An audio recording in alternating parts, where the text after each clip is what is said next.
Have you ever looked at the chaos out there and wondered, is all of this just a random coincidence? Or is a massive, silent reality upgrade unfolding right beneath the surface without any warning? For over 2 millennia, humanity has been trapped in binary boxes.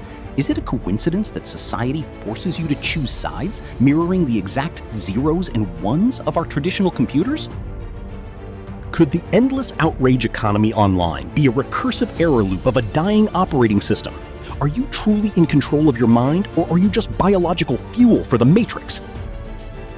As the cosmic clock shifts toward decentralized networks, is quantum computing stepping in to rewrite reality's base code? When superposition completely replaces binary, what will happen to the legacy data of our minds?